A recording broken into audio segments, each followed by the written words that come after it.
ये पौलुस के जिस्म में कांटे के बारे में सीरीज की 10वीं किस्त है, 2 करंथियों 12 से 7। अब मुझे महसूस हुआ कि मैंने पहचान लिया है कि पुलिस ने शैतान के पैगाम रसां को कैसे पहचाना था।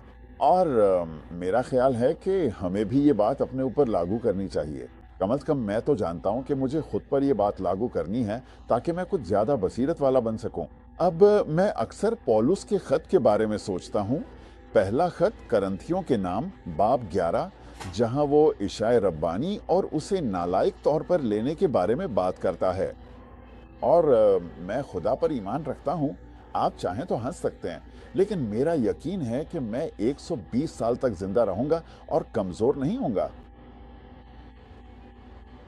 मैं बस यही ईमान रखता हूँ, या कम से कम रखना चाहता हूँ। और इसके लिए मुझे जो कीमत अदा करनी है, उनमें से एक ये है कि मुझे खुद अपना जायजा लेना होगा।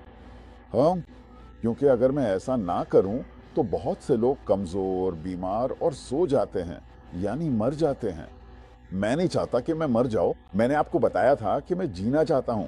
मैं जीना चाहता हूं और खुदा के जलाल का ऐलान करना चाहता हूं। अब पुलिस ने खुद अपना जायजा लिया था, उसने इस पर अमल किया था।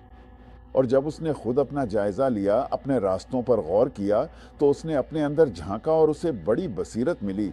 और उसे ये एहसास हुआ कि शैतान का एक पैगंबर उस पर दबाव डाल रहा है, और ये गुरूर से मुताल्लिक था।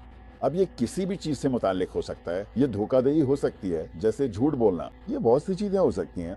लेकिन आइए गरूर के बारे में बात करते हैं, जैसा कि पौलुस के साथ था। क्योंकि मैं भी कभी कभी उस पैगंबर को महसूस करता हूँ और उसके आगे झुक जाता हूँ। मैं कुछ बातें कह देता हूँ और फिर कहने के बाद सोचता हूँ, यार मैंने ये क्यों कहा।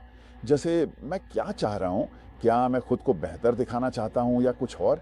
मुझे ये सब करने की ज़रूरत नहीं है।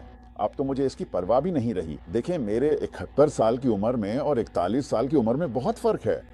मैं बहुत ज़्यादा पुरजोश और सब कुछ था, आप जानते हैं। और जैसे मूसा को शायद एक वक्फे की ज़रूरत थी ताकि वो बड़ा हो सके या फैल सके, आप जानते हैं, और उन चीज़ों से आज़ाद हो सके। लेकिन मैं अगले सेशन में दुआ करूंगा, क्योंकि मेरा नहीं ख्याल कि मैं अभी इससे आज़ाद हुआ हूँ, ठीक है? और मैं चाहता हूँ कि मैं इससे आज़ाद हो जाऊँ। तो आप मेरे साथ दुआ कर सकते हैं और इत्तेफाक कर सकते हैं। जब मैं मिसाल के तौर पर बात करता हूँ, क्या हम इसे शैतान के पैगाम रसां से खुद को आज़ाद करने की दुआ कह सकते हैं? ठीक है, तो उसके लिए दोबारा आएं और हम यसु के नाम पर दुआ करेंगे।